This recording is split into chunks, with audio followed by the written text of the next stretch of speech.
Hello friends, एवीएफएम के कुछ हम इंपॉर्टेंट क्वेश्चन आंसर्स को आज डिस्कस करेंगे। आज के लिए हमारा पहला क्वेश्चन है, व्हाट इज लीडरशिप। क्वेश्चन ये बहुत सिंपल है और चांसेस है कि ये क्वेश्चन आपका एग्जाम में नहीं पूछा जाएगा, बट हमने इस क्वेश्चन को किस लिए रखा है क्योंकि इसके बाद जो आपका सेकंड, थर्ड और जो फोर्थ क्वेश्चन है ये इंपॉर्टेंट है। पार्टिसिपेटिव लीडरशिप क्या होता है, अथॉरिटेरियन, डेलीगेटिव लीडरशिप, ये सब क्या होता है, ये सब इंपॉर्टेंट क्वेश्चन है। पर इन क्वेश्चन को समझने के लिए हमें बेसिक मालूम होना चाहिए कि लीडरशिप क्या है, तो इसीलिए मैंने इस क्वेश्चन को यहाँ पे रखा है। तो लीडरशिप वर्ड का मतलब क्या है? It is a process of inspiring other people to work towards a common गोल।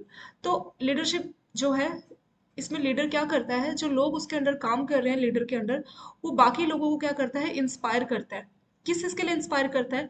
कि एक ऑर्गेनाइजेशन का कॉमन गोल है कि अच्छा प्रॉफिट अर्न करना। तो उस कॉमन गोल को जो है लोग अचीव कर सके, इस चीज के लिए लीडर अपने एम्प्लॉयज को, अपने सबॉर्डिनेट को इंस्पायर करता है। And organising their resource to make the objective a reality.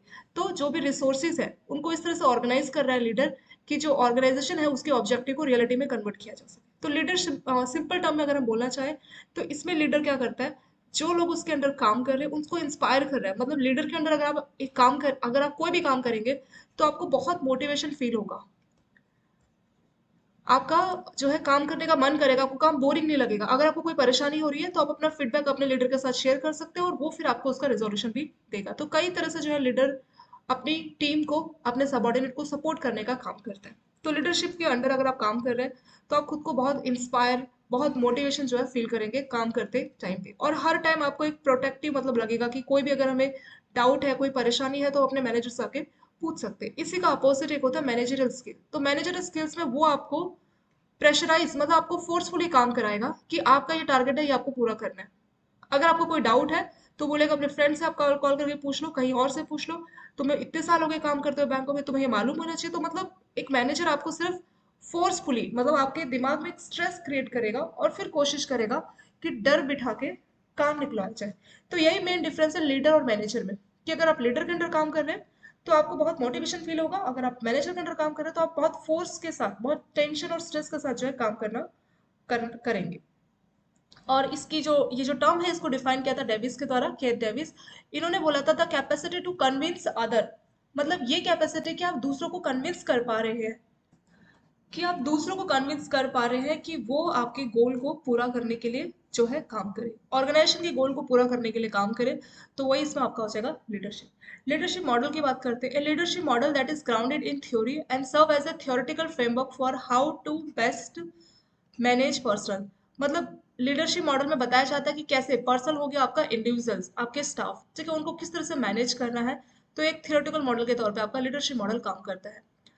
It hint in general at a similar approach to respond to the demands of employee and business, an approach that has been demonstrated to be useful in the model।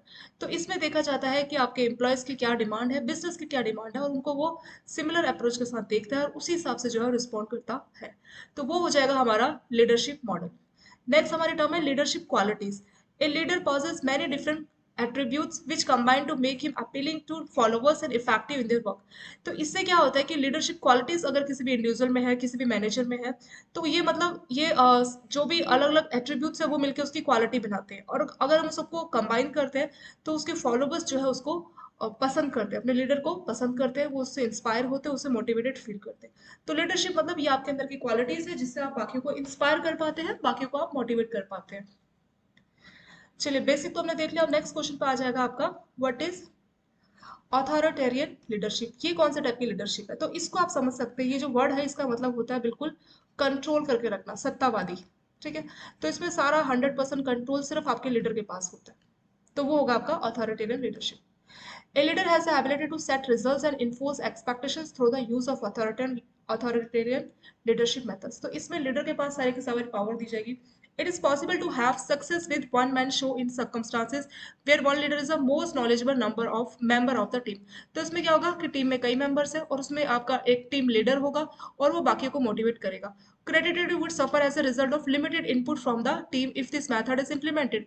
तो इसमें क्या हो रहा है कि सत्तावादी, ये जो word है ऑथोरिटेरियन, इसका मतलब है कि जो लीडर है वो बाकियों से ज्यादा इनपुट नहीं लेगा। ठीक है, बाकियों से इनपुट नहीं लेगा। इसका मतलब क्या है कि लिमिटेड आपको इनपुट मिलेगा आपके बाकी जो लोग हैं टीम के, despite the fact it is effective in A short period of time. तो ये जो आपका अथॉरिटेरियन लीडरशिप है, शॉर्ट टर्म के लिए तो ये अच्छा है, बट लॉन्ग टर्म में एक अच्छा रिजल्ट ये नहीं देता। Leadership methods based on authority and are utilised when the members of team require guidance.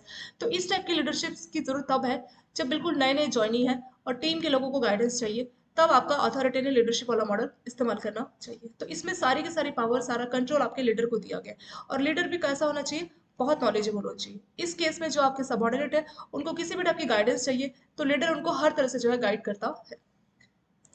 Next question है, व्हाट इज पार्टिसिपेटिव लीडरशिप? ये किस टाइप का लीडरशिप है?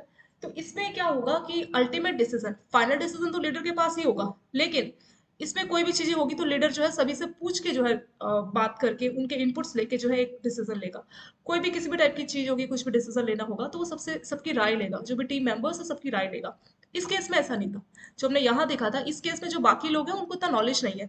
आपका जो लीडर है वही सबसे ज्यादा नॉलेजेबल पर्सन है। ठीक है, तो इसी केस में किसी भी टाइप का गाइडेंस या वो सब नहीं है कि हम किसी से पूछ के जो है डिसीजन लेंगे। इसमें लीडर को सारी पावर दी गई है।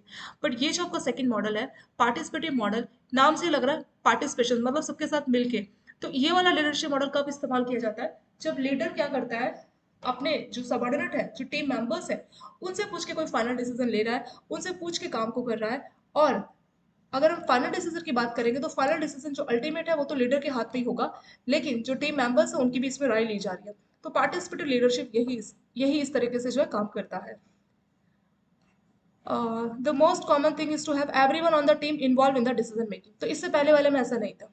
इसमें हर किसी को इन्वॉल्व किया जाएगा कि आप अपनी राय दीजिए, अपना इनपुट दीजिए कि ये डिसीजन में आप क्या सोचते हैं। Therefore, members of team feel satisfied and encouraged to contribute to the cause। तो जब आप टीम के मेंबर्स से, जो आपके एम्प्लॉयज है, उनसे पूछ रहे हैं कि इस काम को कैसे करना है, तो वो लोग काफी अपने आप को इंस्पायर्ड, मोटिवेटेड जो है फील करते हैं। उस मोटिवेशन के चक्कर में वो एक अच्छा आउटपुट देते हैं, और अच्छा आउटपुट से जो आपका गोल है, जिसके लिए आपको डिसीजन लेना था, वो आपका गोल भी पूरा हो जाता है। In most cases the leader has a final say when it comes to final decision making. तो इसमें जो फाइनल डिसीजन है वो लीडर के द्वारा लिया जाएगा।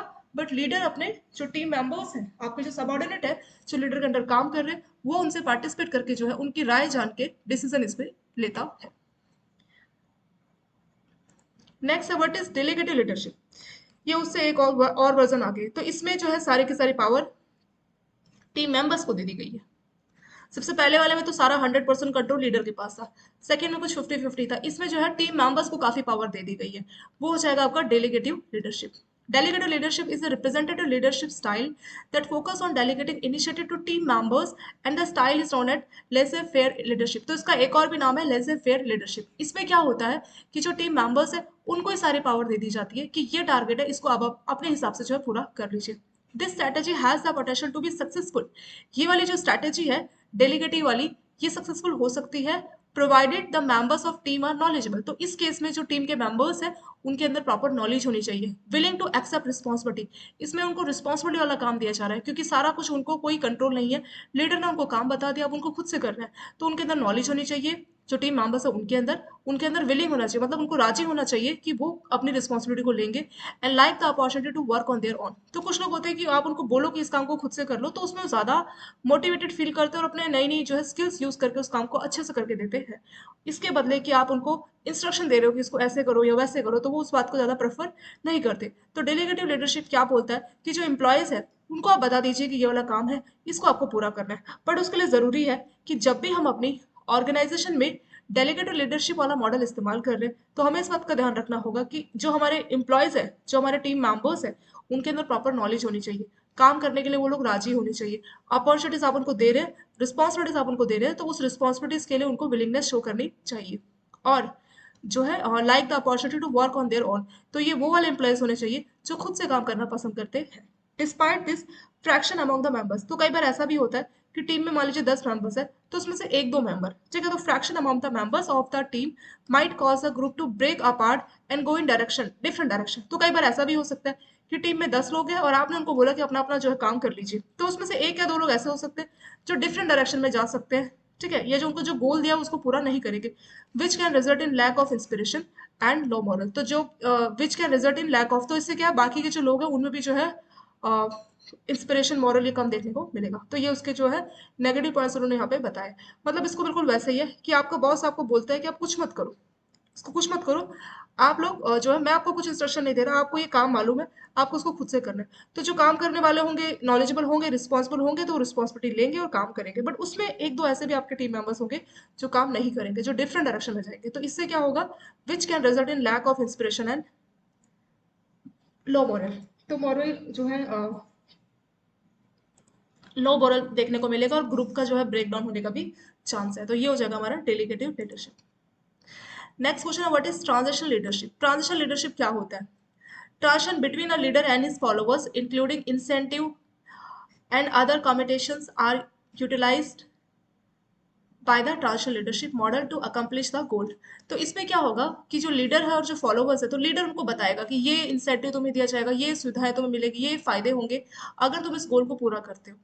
The leader make sure that, तो लीडर इस बात को इंश्योर करता है everyone is aware of objective, कि हर किसी को मालूम हो कि क्या हमारा ऑब्जेक्टिव है, and everyone of the team is aware of how they will be rewarded for meeting the requirement. तो जैसे ही आपने ऑब्जेक्टिव या गोल को पूरा कर लिया, तो आपको किस तरह से रिवॉर्ड दिया जाएगा, तो वो सारी चीजें सभी को मालूम होनी चाहिए।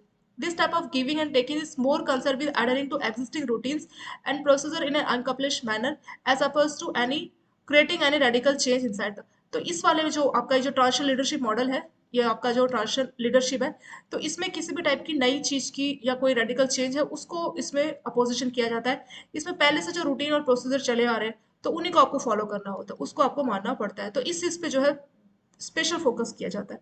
तो ट्रांजिशन लीडरशिप में क्या हो रहा है कि लीडर्स अपने फॉलोअर को बताएगा कि तुम्हारा ये गोल है, इसको तुम अचीव करोगे तो तुम्हें ये इंसेंटिव, ये सारे फायदे इसमें मिलेंगे। और इसमें जो लीडर है वो इस बात को इंश्योर करता है कि जो उसके फॉलोवर्स है, जो उसके एम्प्लॉयज है, उनको वो बताए कि तुम्हें इसी हिसाब से, इसी रूटीन और प्रोसीजर के हिसाब से इसका पालन करके, अडर मतलब किसी चीज का पालन करना, किसी चीज को मानना, तो उसको मान के तुम्हें पुराने प्रोसेसेस के हिसाब से ही, पुराने रूटीन के हिसाब से काम करना पड़ेगा एज अपेस्ट टू। तो इसमें कोई चेंज ला नहीं आप ला सकते। अगर आपके पास कोई अच्छी स्किल्स है, अगर आपके पास कुछ इनोवेटिव आइडियाज है, तो उसको उसमें बिल्कुल भी मान्यता नहीं दी जाती।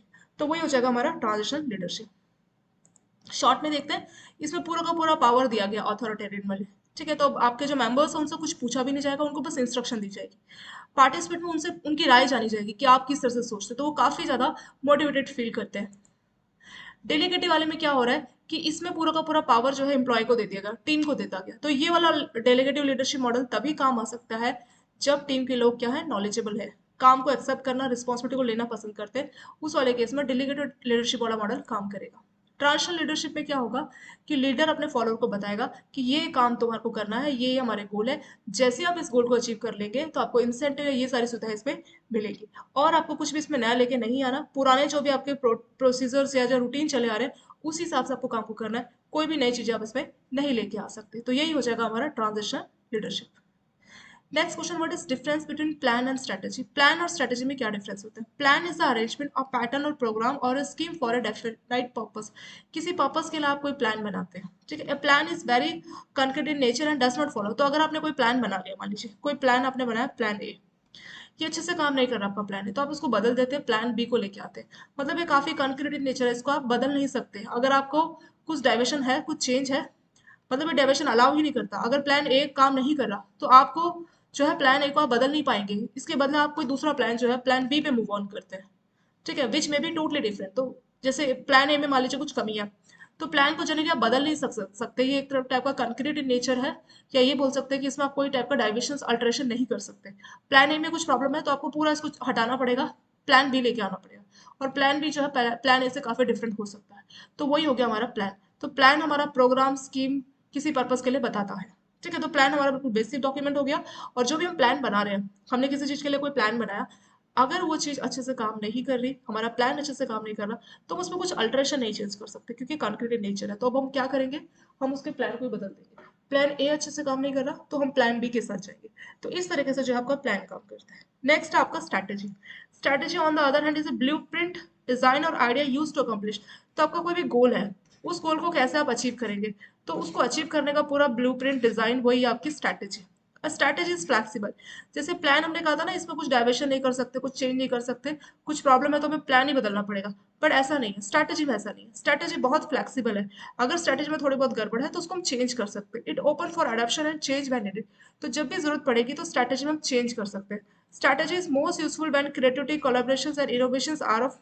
तो जब भी क्रिएटिविटी, इनोवेशन, इन सब की जरूरत है, तब हम अच्छी जो अपनी स्ट्रैटेजी बनाते हैं। Strategy encourage openness and debates from every side of questions. ये ओपननेस को इंकरेज करती है, बढ़ावा देती है। ओपननेस मतलब कुछ भी अगर आपकी राय है, आपको लगता है स्ट्रैटेजी में इस तरह से चेंज किया जाना चाहिए, तो उसके लिए भी रेडी है, फ्लेक्सिबल बहुत होती है। A strategy embrace questions and out of box effective answers.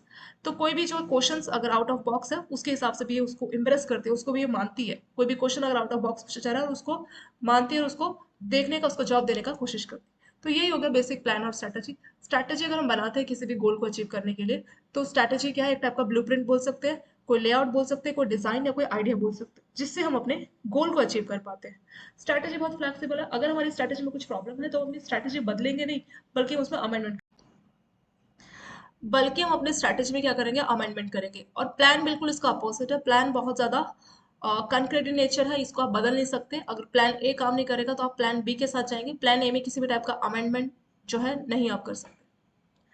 चलिए ये हो गया। नेक्स्ट क्वेश्चन देखेंगे, what are the types of business strategy. तो अभी हमने स्ट्रैटेजी देखा था कि प्लान क्या होता है, स्ट्रैटेजी क्या होता है। तो स्ट्रैटेजी के लिए हमने देखा था कि ये हमारा कोई भी जो गोल है, किसी भी ऑर्गेनाइजेशन का स्पेसिफिक गोल है, उसको पूरा करने का लेआउट, ब्लूप्रिंट, डिजाइन, आइडिया आप इसको बोल सकते हैं। किसको, स्ट्रैटेजी को। ठीक है, और स्ट्रैटेजी बहुत फ्लेक्सिबल है, कुछ भी परेशानी है तो इसमें हम अमेंडमेंट कर सकते हैं। तो अब हम देख रहे हैं कि बिजनेस के लिए what are the types of strategy. Business के लिए कौन कौन से टाइप की स्ट्रैटेजी का इस्तेमाल किया जाता है। A typical business entity normally consider three different type of strategy। अगर हम किसी भी ऑर्गेनाइजेशन की बात करें तो वहाँ पे तीन टाइप की स्ट्रैटेजी होती है। पहला है आपकी कॉर्पोरेट स्ट्रैटेजी, दूसरा है बिजनेस स्ट्रैटेजी, और तीसरा है यहाँ पे हमारा functional strategy. Corporate strategy, business और फंक्शनल स्ट्रैटेजी क्या होती है, इसको हम आने वाले क्वेश्चंस में देखते हैं। तो तीन टाइप के हमारे बिजनेस स्ट्रैटेजी होगी। तो पहला था हमारा कॉर्पोरेट स्ट्रैटेजी। कॉर्पोरेट स्ट्रैटेजी क्या होती है। Corporate strategy of A company covers the overall direction followed by the company. तो कॉर्पोरेट स्ट्रैटेजी जो है उसकी डायरेक्शन बताती है। It would spell out the general attitude of company towards growing and managing it's different business line. तो कोई भी organisation है वो अलग अलग टाइप की एक्टिविटी करती है। ठीक है, तो अलग अलग जो उसकी बिजनेस लाइंस है, अलग अलग उसके प्रोडक्ट है, या अलग अलग उसकी जो सर्विसेज है। ठीक है, उसकी बिजनेस लाइंस मतलब क्या क्या टाइप का वो बिजनेस कर रही है, किस किस टाइप का प्रोडक्ट या सर्विसेज मार्केट में बेच रही है। तो जो भी उसकी बिजनेस लाइंस है, जो भी उसके प्रोडक्ट और सर्विसेज है, तो उसको मैनेज करना, ग्रो करना, तो उसके लिए जो जनरल एटीट्यूड है कंपनी का, तो ये कॉर्पोरेट स्ट्रेटेजी उसी के बारे में बात करती है। ठीक है, it spell out the general attitude of company. तो कंपनी का एटीट्यूड कैसा है अपनी बिजनेस लाइंस को लेके, मतलब किस किस टाइप का आप बिजनेस कर रहे हैं, किस किस टाइप के आप प्रोडक्ट और सर्विसेज जो है बेच रहे हैं, तो वो होती है आपकी कॉर्पोरेट स्ट्रेटेजी। ठीक है, तो ये एक तरह से डायरेक्शन देने का काम करती है कंपनी को कि कंपनी किस डायरेक्शन में मूव करेगी। तो सबसे इंपॉर्टेंट है आपकी कॉर्पोरेट स्ट्रेटेजी। अब आप जो है अपनी मंजिल की तरफ जा रहे हैं, तो ये जानना जरूरी है कि आप सही रास्ते पे जा रहे हैं। तो कॉर्पोरेट स्ट्रेटेजी एक सही रास्ते की तरह काम करती है, ये डायरेक्शन देती है किसी भी कंपनी को। और जब तक आपकी कॉर्पोरेट स्ट्रेटेजी सही तरह से नहीं है, सही डायरेक्शन में आप नहीं जा रहे, सही टाइप के आपने बिजनेस लाइंस, अच्छे प्रोडक्ट और अच्छी सर्विसेज को चुनाव नहीं किया, तब तक आप ग्रो नहीं कर सकते। ठीक है, तो कंपनी का एटीट्यूड क्या है अपने प्रोडक्ट को ग्रो करने के लिए, बिजनेस लाइंस को ग्रो करने के लिए, उसको मैनेज करने के लिए, तो ये सारी चीजें जो है कॉर्पोरेट स्ट्रेटेजी बताती है। तो पहला हम लोगों ने देख लिया कॉर्पोरेट स्ट्रेटेजी क्या है। अब हम देखेंगे बिजनेस स्ट्रेटेजी और उसके बाद फंक्शनल। ठीक है, तो सेकंड क्वेश्चन आता है हमारा इसी में, what is business strategy. Business strategy क्या होती है। Business strategy would normally be prepared at the level of business unit or at the level of product और services। तो इसको हम बिजनेस लेवल पे या जो हम प्रोडक्ट और सर्विसेज बेच रहे हैं उस लेवल पे जो है ये वाली स्ट्रेटेजी प्रिपेयर की जाती है। It normally highlights the improvement in the specific industries or market ranking of business entity, product or services produced or delivered by that business unit। अब business strategy could be competitive और corporative। तो business strategy exactly क्या काम करती है, ये strategy बताती है business को लेके जो हमने strategy बनाई है, जो भी हमारे प्रोडक्ट और सर्विसेज है तो उसमें इंप्रूवमेंट करना है, तो उसके बारे में बिजनेस स्ट्रेटेजी बात करती है। It highlight the improvement in specific industries और market ranking of business entity product. तो जो भी प्रोडक्ट और सर्विसेज कंपनी बना रही है तो उसमें किसी टाइप का जो इंप्रूवमेंट है उसके बारे में बिजनेस स्ट्रेटेजी बात करती है। अब बिजनेस स्ट्रेटेजी कॉम्पिटेटिव और कॉर्पोरेटिव किसी भी टाइप की ये हो सकती है। तो बिजनेस अभी जो इससे पहले हमने देखा था यहाँ पे, ये डायरेक्शन देने का काम कर रही थी कि क्या प्रोडक्ट होना चाहिए, किस टाइप का होना चाहिए, किस टाइप की बिजनेस लाइंस होनी चाहिए। और ये जो आपका सेकेंड है बिजनेस स्ट्रैटेजी, ये इस बारे में बात करती है कि जो भी आप प्रोडक्ट और सर्विसेज बेच रहे हैं तो उसमें इंप्रूवमेंट की कोई ज़रूरत है।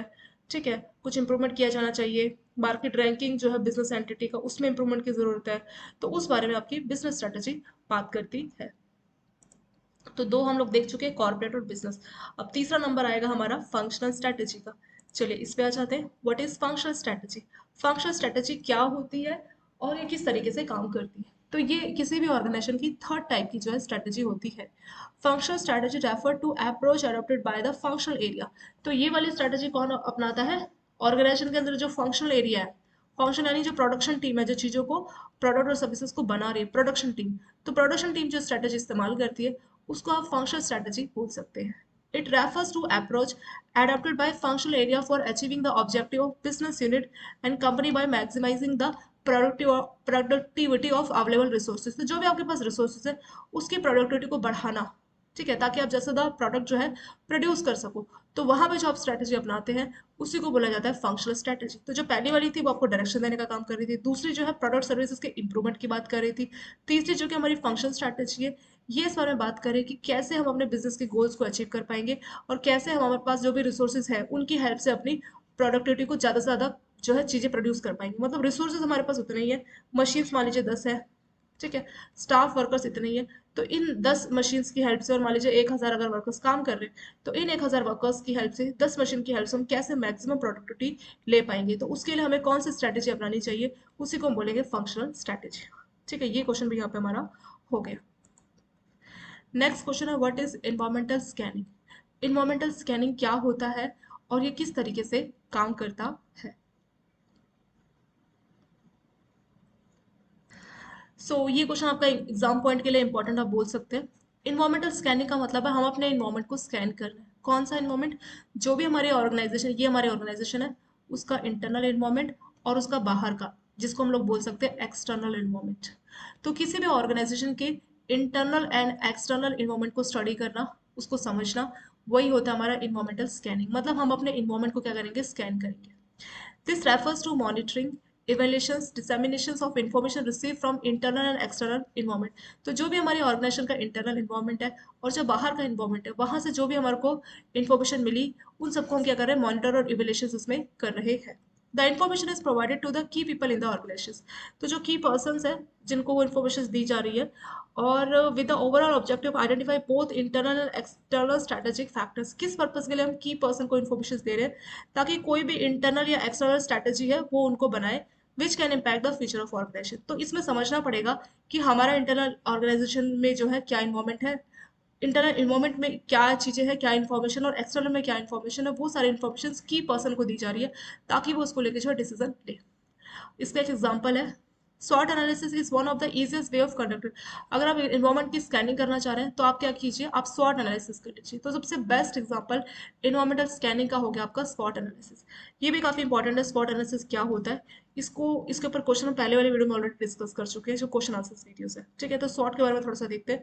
इसमें जो एस है, एस जो है स्ट्रेंथ को बता रहा है, डब्ल्यू वीकनेस, ओ से अपॉर्चुनिटी और टी से हो जाएगा आपका थ्रेट्स। तो इसमें जो स्ट्रेंथ और वीकनेस दो है, ये आपका इंटरनल इन्वायरमेंट है। ठीक है, तो स्वॉट में जो एस और डब्ल्यू है ये आपका इंटरनल इन्वायरमेंट है, और इसमें ओ टी यानी अपॉर्चुनिटी और थ्रेट ये आपका एक्सटर्नल इन्वायरमेंट है। External involvement. तो स्ट्रेंथ और वीकनेस क्या बताता है? स्ट्रेंथ मतलब ये आपकी अपनी ऑर्गेनाइजेशन की कोई स्ट्रेंथ है, या कोई वीकनेस मान लीजिए कोई प्रोडक्ट की क्वालिटी खराब है, तो ये आपकी स्ट्रेंथ और वीकनेस में आ जाएगा। अपॉर्चुनिटी स्ट्रेंथ मतलब मार्केट में आपको कुछ अच्छी, आपके प्रोडक्ट को लेकर काफी डिमांड बढ़ गई है, किसी और टाइप का आपके पास एक अच्छा मार्केट में अपॉर्चुनिटी जुड़ रहा है, बढ़ रहा है, तो वो आपके लिए एक अपॉर्चुनिटी हो जाएगा। थ्रेट्स मतलब आपका खतरा, कि आपके कॉम्पिटिटर्स बहुत नई टेक्नोलॉजी इस्तेमाल कर रहे हैं जो आपके पास नहीं है, या और भी कोई चीज जिससे आपको लगता है कि लॉन्ग टर्म में आप मार्केट में सर्वाइव नहीं कर सकते, तो वो आपका हो जाएगा थ्रेट। तो अपॉर्चुनिटी और थ्रेट हमारा एक्सटर्नल इन्वायरमेंट होता है, और आपका स्ट्रेंथ एंड वीकनेस हमारा इंटरनल इन्वायरमेंट होता है। तो चार हो गए हमारे, स्ट्रेंथ, वीकनेस, अपॉर्चुनिटी, थ्रेट। इसमें स्ट्रेंथ और आपका वीकनेस जो है आपके इंटरनल इन्वायरमेंट को रिप्रेजेंट कर रहा है। ये बता रहा है कि आपके प्रोडक्ट में क्या ऐसी स्ट्रेंथ है जिसकी वजह से लोग आपका प्रोडक्ट लेना पसंद करते हैं। ठीक है, ये आपकी स्ट्रेंथ के बारे में बताता है। और वीकनेस मतलब क्या कुछ क्वालिटी का इशू है या कुछ और, तो इसके लिए हम क्या कर सकते हैं, या फिर वीकनेस में ये भी हो जाएगा कि आपके प्रोडक्ट की जो है डिमांड बहुत कम होगी क्योंकि उसका जो है क्वालिटी बहुत खराब था। तो ये आपके कंट्रोल में, आप चाहे तो उसकी क्वालिटी को इम्प्रूव कर सकते हैं ताकि जो उसकी गिरी हुई डिमांड है, जो उस प्रोडक्ट को कोई लेना नहीं चाह रहा, उस डिमांड को आप इम्प्रूव कर सके। ऐसे अपॉर्चुनिटी और थ्रेट हो जाएगा। अपॉर्चुनिटी मतलब मार्केट में आपको क्या अपॉर्चुनिटीज मिल रही है, या थ्रेट्स मतलब मार्केट में आपको क्या इस तरीके का कुछ जो है आपको लग रहा है कि आपके कॉम्पिटिटर्स के पास कोई नई टेक्नोलॉजी आ गई जिससे आप मार्केट में पीछे रह सकते हैं। तो यही हो जाएगा हमारा स्वॉट एनालिसिस यानी इन्वायरमेंटल स्कैनिंग। तो इसमें स्ट्रेंथ, वीकनेस हमारा इंटरनल हो गया, और अपॉर्चुनिटी और थ्रेट इसमें हमारा एक्सटर्नल जो है इसमें हो जाएगा। चलिए इसके साथ ये वाला पार्ट कंप्लीट करते हैं। कुछ और इंपॉर्टेंट क्वेश्चन आंसर्स को आने वाली वीडियो में हम लोग डिस्कस करेंगे। जितने भी ये क्वेश्चन आंसर्स है, टू हैंड्स की जो आपकी ऐप है, डाउनलोड कर लीजिए। डाउनलोड करने के बाद ये क्वेश्चन आंसर्स आपको पीडीएफ फॉर्म में मिल जाएंगे। क्वेश्चन आंसर्स फ्री है, जो भी पीडीएफ है, तो उसको आप सिर्फ ऐप डाउनलोड करके ही अवेल कर सकते हैं। Okay, thank you so much for watching this video.